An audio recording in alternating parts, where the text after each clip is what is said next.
it recording? Yes. Okay, let's see.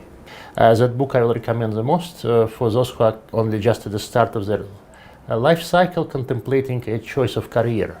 If you want to cover the field of economic thought in the shortest span of time possible, that's a must-read source for you. The book is totally written as a collection of emails. After many years from reading that book, the imagery still sticks in the mind.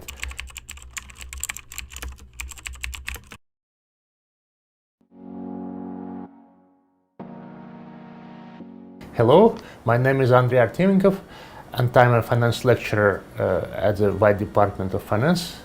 I wanted to share my life experiences with the books to discuss the ones which influenced me the most in my professional life, in my personal development, and for recreational reading.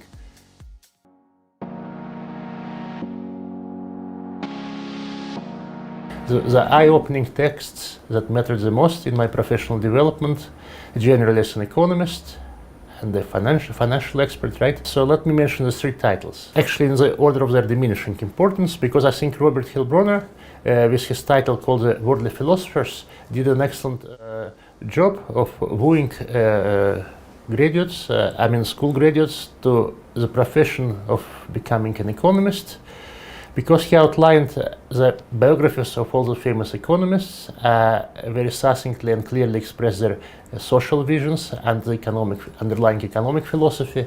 That book I will recommend the most for those who are just at the start of their life cycle, contemplating a choice of career. It's a very eloquent outline of the line of study pursued by the classical British political economists like Ricardo, Adam Smith, Marx, right, and also the neoclassicals and the institutionalists. So if you want to cover the field of his economic thought in the shortest span of time possible, that's a must-read source for you, Robert Hilbroner, The Worldly Philosophers, to understand what the subject of economics is all about. For more professional economists, specifically the students, the bachelor's level students who are already a little bit knowledgeable about economics, an opening book that will be most meaningful to them, in my view, is called The Economic Theory, or in Retrospect, by the British researcher Mark Black. It's a classical overview of economic thought over the more than 3 centuries, since Adam Smith, right? And even before. Because it provides you a broad vision about the time span. Also, you feel like you are a forecaster for decades ahead when you are reading that book, Economics in Retrospect. You know, because to forecast, you need to understand the retrospect, most of all. And this book equips you with that skill to have the bird's eye view of the sweep of the subject, right, from 18th century to the 20th century, because it's quite a basic text, but again, quite a profound one. I think it's undeservedly forgotten classic these days and age. And again, this is an educational source, so again, you will get the most of return from the shortest investment of time into reading it. Again, for those who are interested about finance, right, students with finance departments, I know we have some courses having to do with money and banking. I would recommend for them to read an output by John Kenneth Galbraith, right? Money, Whence It Came and Where It Went. That's a 1974 classic about the global monetary system. There were of course some changes since then, but the basics they stayed put, and they are more meaningful than ever. So this is a title which will open one side about the modern makeup, right, of financial systems, monetary systems, the central bank money, currency aspects, how the banking system works. Again, it's a very accessible read, written in a very eloquent, passionate language. And I would advocate for students to read the economic classics, the primary sources.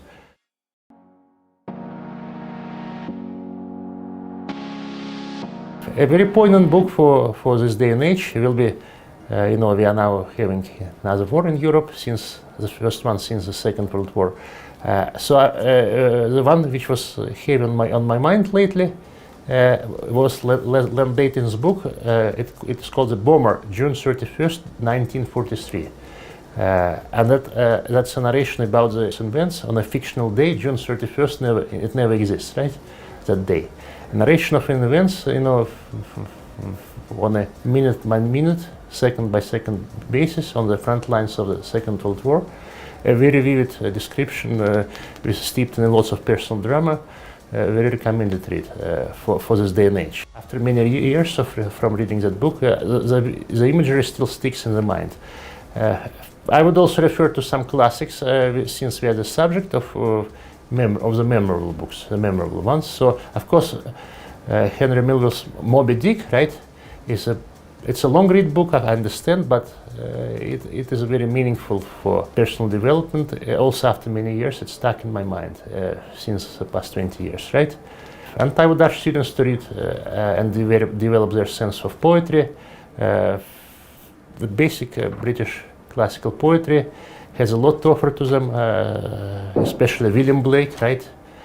And even such a compendium as a 1953 volume of the Oxford Book of Verse for Boys and Girls, right? I had this volume dating back from 1953. That's best of all. Any other volume will do, but it's a compendium for the students with a very vivid verse that is assured to stick in your mind for many years. Thank you. This is my short outline of the titles that influenced me the most in all the aspects we discussed: the professional, recreational reading,